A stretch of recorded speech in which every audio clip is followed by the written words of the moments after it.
అందరికీ నమస్కారం. మనం ఈరోజు అలియాబాద్ మున్సిపాలిటీలోని 4వ వార్డు అభ్యర్థి బండి రాజేష్ గారితో ఉన్నాం. అన్న నమస్తే. నమస్తే. మీరు వాట్సాప్ గ్రూప్లో మెసేజ్ పెట్టారు. దాన్ని కొంచెం అంటే కొంతమంది గుండెలకు తాకింది. దాన్ని కొంచెం ఎక్స్ప్లెయిన్ చేస్తారన్న వీడియో రూపంలో? తప్పకుండా చేసేద్దాము.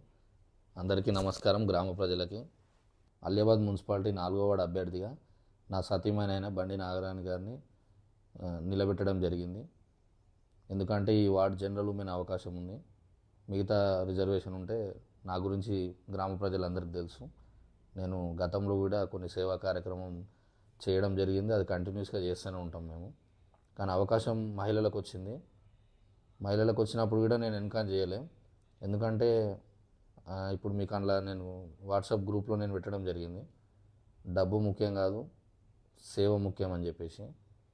సింబల్ ముఖ్యం కాదు, సేవ చేసేటోళ్ళకి ఓటేయాలని నేను పెట్టిన. ఈ మున్సిపల్ ఎలక్షన్స్ అనేది ఏంటంటే కొంచెం అభ్యర్థికి నాలెడ్జ్ ఉండాలి. ఇప్పుడు మన తుర్కపల్లి గ్రామంలో మనకు గ్రామ పంచాయతీ కాదు ఇది. ముఖ్యంగా అలియాబాద్ మున్సిపాలిటీకి వెళ్ళాలంటే 20 మంది అభ్యర్థులు ఉంటారు. వాళ్ళందరిలో మన గ్రామానికి కానీ మన వార్డుకు కానీ సంబంధించిన ఏ విషయమైనా పోరాడి తెచ్చుకోవాల్సిన రోజులు వస్తాయి. ఇప్పుడు అప్పటి లెక్కల ఒక 12 మంది వార్డు మెంబర్లు సంతకాలు పెట్టి సింపుల్గా తెచ్చే విషయం ఉండదన్నమాట. ఇప్పుడు గత 2 సంవత్సరాల నుంచి మన గ్రామంలో చాలా సమస్య. ముఖ్యంగా ఏంటంటే వీధి లైట్లు పోయినా మన వాట్సాప్ గ్రూప్లలో పెడితే స్పందన లేదు. డ్రైనేజీలు నిండినా మన వాట్సాప్ గ్రూప్లలో పెడితే స్పందన లేదు. ఇంకా నీళ్లు లేకున్నా మన వాట్సాప్ గ్రూప్లో పెడితే స్పందన లేదు. ఎందుకంటే ప్రజలకు అవగాహన లేదు. ఇవన్నిటికి ఎక్కడ స్పందిస్తారో, ఎవరి దగ్గరికి వెళ్ళాలనేది అవగాహన లేదు. మున్సిపల్ ఎలక్షన్స్ అనగానే పార్టీ సింబల్స్ అని పెద్ద పెద్ద ఎలక్షన్ల లెక్కలు మనం ఫీల్ కావద్దు. మున్సిపల్లో గెలిచే కౌన్సిలర్ ఎట్లుండాలంటే ప్రజల దగ్గర కూలోన్ లెక్కలు పనిచేసేటట్టు ఉండాలి. కూలోన్ అంటే మీన్స్ ఇప్పుడు కొందరు పెద్ద పెద్ద నాయకులు కూడా కౌన్సిలర్ కావాలని అవకాశం కోసం డబ్బులు మొన్నటి వరకు ప్రజలలో లేకుండా కూడా ఇప్పుడు డబ్బులనే ఆసరాగా చూసుకొని ప్రజలలోకి వస్తారు. వాళ్ళు ఏంటంటే ప్రజల మీద బ్యాడ్ ఇంప్రెషన్ ఉంటుంది వాళ్ళకి. ఇప్పుడు నేను ఓటుకు 5,000 ఇచ్చి ఉంటా, 10,000 ఇచ్చి ఉంటా అని అంటారు. కానీ ఈ 2 సంవత్సరాలు ఏ బడా నాయకుడు మన ఊరిని పట్టించుకోలేడు. ఎందుకంటే ఇప్పటి నుంచి ప్రాసెస్ వేరే ఉంటుంది. ఇది మన మున్సిపల్ అయింది కాబట్టి బడా నాయకులు, చోటా నాయకులు, చిన్నోళ్ళు, పెద్దోళ్ళు అనేది ఏముండదు.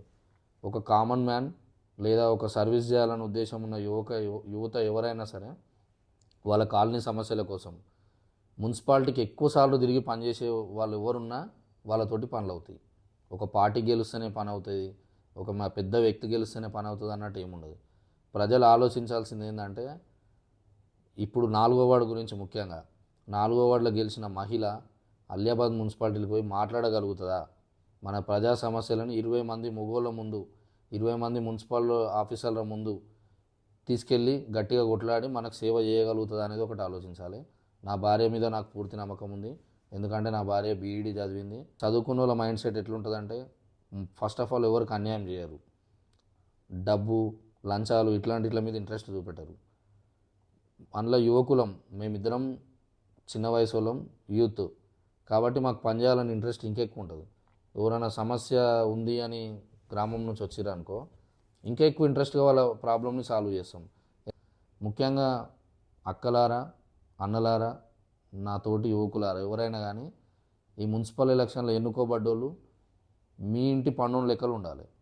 ఇప్పుడు గ్రామంలో చాలా సమస్యలు వచ్చినాయి. రెవెన్యూ సమస్యలు వచ్చినాయి అంటే పర్సనల్గా, ఇప్పుడు గ్రామ సమస్యలు కాకుండా పర్సనల్గా ఒకరింట్లో రెవెన్యూ సమస్య వచ్చింది. అది ఎవరి దగ్గరికి వెళ్ళాలో తెలియదు. ఏ నాయకుని దగ్గరికి పోయినా వాళ్ళు ఏమంటారు, ఆడికి ఆడుకోండి. మేము అట్లా కాదు. ఏదైనా రెవెన్యూ సమస్య కానీ, నీ ఫ్యామిలీ పర్సనల్ సమస్య కానీ ఏది వచ్చినా కానీ నేనే స్వయంగా తీసుకెళ్ళి ఆ సమస్యను సాల్వ్ చేసే మార్గాన్ని నేను మీకు అందజేస్తానని నమ్మకం ఇస్తున్నా. ఇంకోటి, ఈసారి జరిగిన పూర్వ ఎలక్షన్లు అన్నీ మన చుట్టుపక్కల గ్రామంలో సర్పంచ్ ఎలక్షన్సే కానీ లేకపోతే వేరే రాష్ట్రాలలో ఎంపీ ఎమ్మెల్యేల ఎలక్షన్స్ కానీ 24 సంవత్సరాల వయసు ఉన్న వాళ్ళని కూడా ఎమ్మెల్యేలు, ఎంపీలు గెలిపించారు. మన చుట్టుపక్కల అన్ని గ్రామాలలో యూత్ సర్పంచ్, వార్డు మెంబర్లు ఎక్కువ గెలిచారు. ఎందుకంటే యూత్ పనిచేసే తత్వం ఉంటుంది వాళ్ళ దగ్గర. ఇట్లా ఈర్ష్య గుణం కానీ, ఈ ఎదుటోడు నాకు శత్రువు కానీ అట్లాంటి ఫీలింగ్స్ ఏమి ఉండవు వాళ్ళ దగ్గర. యూత్ ఎవరైనా సరే కష్టపడి పనిచేయాలని అనుకుంటారు, కష్టపడి డబ్బు సంపాదించాలని అనుకుంటారు. రాజకీయాలలోకి వచ్చి డబ్బు సంపాదించాలని ఏ యువత అనుకోరు. రాజకీయాలలోని యువత కూడా వాళ్ళు పర్సనల్ పనులు చేసే డబ్బు సంపాదించుకుంటారు. వ్యవసాయం ఏదో జాబో బిజినెస్ చేసుకొని సంపాదించుకుంటారు. రాజకీయాలకు ఎక్కువ టైం యూత్ స్పెండ్ చేసింది అనుకో అభివృద్ధి ఇంకా బాగా జరుగుతుంది అనమాట. అదే ఉద్దేశంతో నేను మా భార్యను నిలబెట్టడం జరిగింది ఈ వార్డులో. నేను కూడా ప్రజాసేవకు సిద్ధంగా ఉన్నా. కొంచెం ఓటేసే ముందు ప్రజలందరూ ఆలోచించండి, యువకులకు అవకాశాలు ఇవ్వాలన్నది నా యొక్క స్పెషల్ రిక్వెస్ట్ గ్రామ ప్రజలకు. అన్న ఎందుకన్నా మీరు ఇండిపెండెంట్గా పోటీ చేస్తున్నారు? ఇండిపెండెంట్ అంటే ఇప్పుడు నాకు ఒక ముఖ్య ఉద్దేశం ఉంటుంది. నా మనసులో ఏంటంటే ప్రజలు పార్టీల కంటే ఎక్కువ పనిచేసే నాయకుడిని నమ్ముతారని నేను భావిస్తాను. మళ్ళీ పార్టీ నుంచి గెలవడమే కాకుండా నేను ప్రజల కోసం ప్రజాసేవ చేయడం కోసం ఆలోచించే వ్యక్తిని నేను. కాబట్టి ప్రజలు కూడా అది ఆలోచిస్తారు. నేను ఇండిపెండెంట్ ఉన్నా, పార్టీ నుంచి ఉన్నా, ప్రజల మీద ఆశతోటే నేను నిలబడ్డా. అంటే వాళ్ళ మీద నమ్మకంతో నేను నిలబడ్డా. వాళ్ళందరికీ నా గురించి తెలుసు కాబట్టి వాళ్ళు నా విషయంలో పార్టీ ఏం చూడరు, నా వ్యక్తిత్వాన్ని చూసి ఓటేస్తారని నేను భావిస్తున్నాను. పెద్ద పెద్ద పార్టీలు ఉంటాయి, వాళ్ళకి ఏంటంటే డెడికేటెడ్ ఓట్ బ్యాంకింగ్ ఉంటుంది అన్న. వాళ్ళ ఓట్లని నువ్వెట్లా చీర్చగలుగుతావు? వాళ్ళు చీర్చుకొని వాళ్ళని ఎట్లా ఎదుర్కొంటావు అసలు? అంటే ముఖ్యంగా నేను చెప్పేది ఏంటంటే ఇది మున్సిపల్ ఎలక్షన్స్, అంటే ఒక వార్డ్ నెంబర్ తోటి సమానమైన ఎలక్షన్స్ ఇవి. కొన్ని ఓట్లు ఎక్కువ ఉంటున్నాయి అంతేగాని ఇది మనం పార్టీ సింబల్ చూసి ఓటు వేయాల్సిన ఎలక్షన్స్ అయితే కాదు. ఇది ఒక ఎమ్మెల్యేకో ఎంపీకో పార్టీ సింబల్ చూడాలి మనం. ఈ మున్సిపల్ ఎలక్షన్లలో ఏంటంటే కంప్లీట్గా నిత్యం మనతో అనిపించి ప్రజల కోసం ఎవరైతే కష్టపడతారో వాళ్ళకు ఓటేయడానికి ప్రజలు ఎక్కువ ఇంట్రెస్ట్ చూపిస్తారు. ఎందుకంటే వాళ్ళకి నిత్యావసరాలు తీర్చే నాయకుడు కావాలి వాళ్ళకి. ఇప్పుడు పార్టీలో ఏముంటుంది, 5 ఏళ్ళకి ఒకసారి వచ్చి పండుగ చేసేసి వెళ్తారు, డబ్బులు పంచడము, మద్యం పంచడము అట్లా. మాలాంటి యువకులు అట్లాంటి ఇట్ల కంటే ఎక్కువ పని మీద ఎక్కువ ఇంట్రెస్ట్ పెడతారు. ఈ డబ్బు అనేది అన్ని విధాలుగా ప్రజలను మలచలేదని నేను అనుకుంటున్నాను. అంటే కొన్ని సందర్భాలలో వాళ్ళు ఖచ్చితంగా డబ్బు తీసుకోవాల్సిన సందర్భాలలో తీసుకుంటుండొచ్చు. బదలాం ఎందుకు కావాలి, వాళ్ళతో నిష్ఠురకం ఎందుకు కావాలి, ఇచ్చిపోతురు కదా తీసుకుందాం అనుకుంటారు. కానీ వాళ్ళు మాత్రం ఆలోచించే ఓటేస్తారు ఖచ్చితంగా. వాళ్ళకి ఎవరైతే సపోర్ట్ చేస్తారు, ఎవరైతే వాళ్ళ దగ్గరుండి పనిచేస్తారో వాళ్ళకి ఓటేస్తారన్న నమ్మకంతో ఈ పెద్ద పార్టీలను వీటిని దృష్టి పెట్టుకోకుండా నేను ఇండిపెండెంట్గా నిలబడుతాను.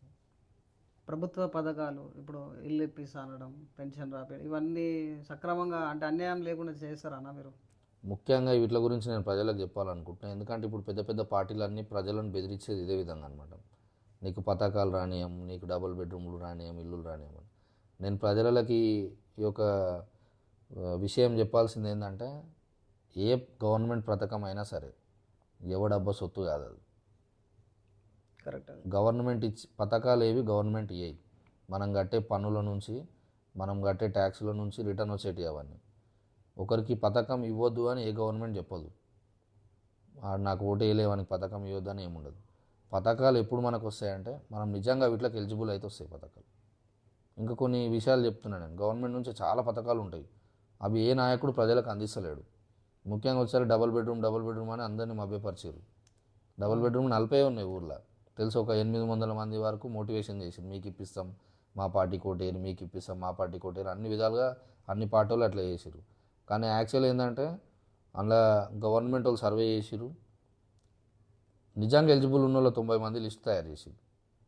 అలా చిన్న చిన్న మిస్టేక్స్ జరగవచ్చు, అవి రాజకీయ పార్టీల వల్లనే జరుగుతాయి, నాలాంటి నాయకుల వల్లనే అయితే జరిగాయి. ఎందుకంటే నాకు ఏ రాజకీయ పార్టీ లేదు, నా పైన ఏ పెద్ద లీడర్ లేడు. నేను ఎవరి కోసం పనిచేయ, ఎవరి కోసం నేను కంప్లీట్ నా జీవితాంతం పని నేను ప్రజల కోసమే చేస్తాను. మరి తట్టుకుంటావా? అంటే నీ పైన ఎవరు లేరంటే బ్యాక్ బోన్ లేని కష్టం కదా. నా పైన నాయకుడు లేడు, నా పైన ప్రజలు, అదే నాకు ఓట్లేసి గెలిపించే ప్రజలు. పార్టీల బలం కంటే నాయకుల బలం కంటే ప్రజల బలమే ఎక్కువ. అవును. ప్రతి ఒక్క సంక్షేమ పథకాన్ని, నాకు టాలెంట్ ఉంది, నేను చదువుకున్నా, నా భార్య కూడా చదువుకుంది.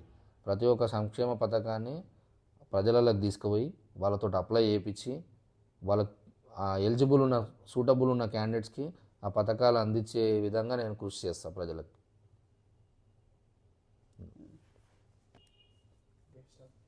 అన్న మీరు నిలబడ్డ వార్డు ఉంది కదా, ఆ వార్డులో ఉన్న సమస్యలు మీకు తెలుసా? కంప్లీట్ సమస్యలు మీకు తెలుసా? మీరు చేపించగలుగుతారా? తెలుసా అంటే ఇప్పుడు వాడే కాకుండా గ్రామంలో గత 1.5 ఇయర్ నుంచి బాగా ఎదుర్కొన్న సమస్యలు ఏంటంటే నా వాడనే కాదు ఏ వార్డులోనైనా ఇవే సమస్యలు ఎక్కువ ఉన్నాయి.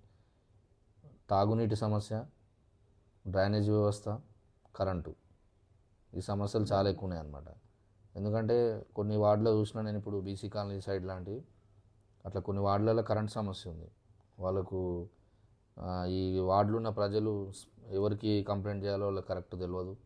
నాయకులు కూడా వాళ్ళని పట్టించుకోలేము. మొన్నటి వరకు ఎన్నిసార్లు చెప్పినా కానీ చూద్దాం చూద్దాం అన్నట్టే ఉన్నారు.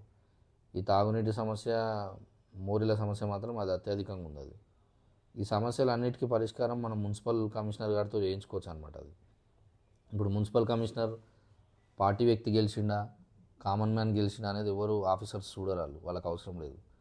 నిజంగా ప్రజా సమస్యలను వాళ్ళ దృష్టికి తీసుకెళ్లే నాయకుడు కావాలి, ప్రజలకైనా ఆఫీసర్స్కైనా. అవును. ఆ సమస్యలను గుర్తించాలి, ఫస్ట్ గుర్తించి తీసుకొని వెళ్ళాలి. ఇప్పుడు 5 years 2 years నుంచి వాటర్కి ఇబ్బంది పడుతున్నారు ప్రజలు అంటే, ఇప్పుడు వచ్చిన నాయకులు ఎవరో పెద్దోళ్ళు డబ్బులు ఉన్నోళ్ళు ఒక బోర్ వేపించడం జరుగుతుందో అనుకుందాం. గలీలో ఒక బోర్ వేపించి నీటి సమస్య తీరుస్తా అంటారు. రేపో మాప బోర్ ఖరాబ్ అవుతుంది. ఎలక్షన్లో ఆ నాయకుడు గెలవడు అనుకో, సరే గెలుస్తాడే అనుకో, తర్వాత పట్టించుకుంటాడన్న గ్యారంటీ అయితే నేను ఇవ్వట్లేదు ప్రజలకు. ఎందుకంటే నిజంగానే ప్రజల మీద ప్రేమ ఉన్నోడు గత 2 సంవత్సరాలుగా ప్రజలు ఇబ్బంది పడుతున్నప్పుడు అప్పుడే చేయాలి ఆ పనులన్నీ. ఇప్పుడు గుళ్ళు కట్టియడమే కానీ, బోర్లు వేయడమే కానీ, నాయకునికి ప్రజల మీద ప్రేమ ఉంటే ఎప్పుడైనా చేయాలి అవి. ఓన్లీ ఎలక్షన్స్ ఎలక్షన్ టైంలో చేయొద్దు ఆ పనులన్నీ. ఇప్పుడు ఎలక్షన్ టైంలో చేసినోడు తర్వాత కూడా నీకు చేస్తాడని గ్యారంటీ లేదు. సమస్యలు అనేటివి ఎప్పటికీ ఆగాయి, నిరంతరం వస్తూనే ఉంటాయి ప్రజలకి. కాబట్టి నిరంతరం కష్టపడి పనిచేసే నాయకుని మీరు ఎన్నుకోవాలని ఈ సభాముఖంగా నేను చెప్తున్నాను. అన్న, ప్రజలకు, మీ వార్డు ఓటర్లకు మీరు ఇచ్చే సందేశం ఏంటన్న? ప్రజలకైనా, వార్డు ఓటర్లకైనా, ఎవరికైనా సరే, ఈ మున్సిపాలిటీ కాకుండా ఏ మున్సిపాలిటీ వాళ్ళకైనా సరే, మీ అందరికీ నేను చేతులు జోడించి నమస్కరించి చెప్తున్నా. ఎందుకంటే ఈ మున్సిపల్ ఎలక్షన్ అనేటివి మన మధ్యలోండి మన సమస్యలు నిరంతరం అర్థం చేసుకోవాలి. కాబట్టి యువకులకే ఎక్కువ ఇంపార్టెన్స్ ఇవ్వాలని ప్రజలు నేను కోరుకుంటున్నాను. ఎందుకంటే యువకులకు పనిచేసే శక్తి ఉంటుంది, బలం ఉంటుంది, వాళ్ళకు వయసు కూడా ఉంటుంది. ఇంకా మీకోసం ఎంతనైనా కష్టపడతారు. ఇప్పుడు ఎగ్జాంపుల్ చెప్తున్నా, నేను 2009లో ఒక టీంని ఎస్టాబ్లిష్ చేసుకున్నా, శ్రీరామరాజ్యం అని చెప్పేసి. ఆ టీం ద్వారా చాలా స్వచ్ఛంద కార్యక్రమాలు కూడా నిర్వహించిన. నా టీంలో ఇప్పుడు ఒక 100 members వరకు వర్క్ చేస్తారు. ఇప్పుడు నాకు ఒక కాన్ఫిడెంట్ ఉంటుంది, నేను మాటిచ్చిన ప్రజలకి నా టీంని అంతా తీసుకొని వర్క్ చేయగల సత్తా నాకు ఉంటుంది. అట్లా యువకులందరికీ అవకాశాలు ఉంటాయి. కాబట్టి రాజకీయాలలో నెక్స్ట్ జనరేషన్ రావాలి, యువకులకు ఎక్కువ అవకాశం ఇవ్వాలని ప్రజలకు మరొకసారి చేతులు జోడించి నమస్కరించి చెప్తున్నా. ఈ అవకాశం యువకులకు ఇవ్వండి.